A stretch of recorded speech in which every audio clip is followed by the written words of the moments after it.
પાલનપુરની રામપુરા ચોકડી પાસે આવેલી 24 ગોળ ઠાકોર સમાજ સંસ્થાની આવેલી લાઇબ્રેરીમાં નજીકમાં ચાલતી એક એકેડમીના વિદ્યાર્થીઓને વાંચવા ન દેવા મામલે બે જૂથ વચ્ચે છૂટા હાથની મારામારી થતા સામસામી 10 લોકો સામે પોલીસ ફરિયાદ નોંધવામાં આવી છે। પોલીસની હાજરીમાં થયેલી મારામારીનો વિડીયો પણ સોશિયલ મીડિયામાં વાયરલ થયો છે। બનાસકાંઠા જિલ્લાના રામપુરા ચોકડી પાસે 24 ગોળ ઠાકોર સમાજ સંસ્થાની લાઇબ્રેરીમાં નજીકમાં ચાલતી એક એકેડમીના વિદ્યાર્થીઓ વાંચવા આવ્યા હતા, જેથી ટ્રસ્ટના જવાબદાર લોકો દ્વારા વિદ્યાર્થીઓને ઇનકાર કરવામાં આવતા બંને પક્ષના લોકો વચ્ચે પહેલા બોલાચાલી અને બાદમાં મારામારી થઈ હતી, જેનો વિડીયો પણ સોશિયલ મીડિયામાં વાયરલ થયો છે।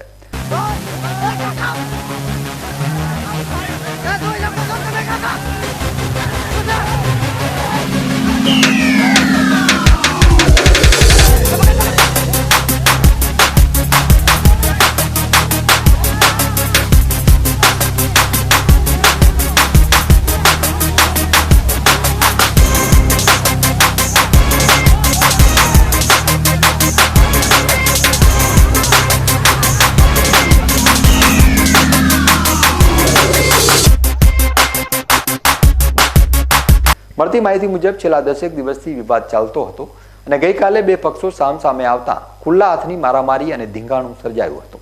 પોલીસે આ મામલે બંને પક્ષના 10 લોકો સામે પોલીસ ફરિયાદ નોંધી વધુ તપાસ હાથ ધરી છે।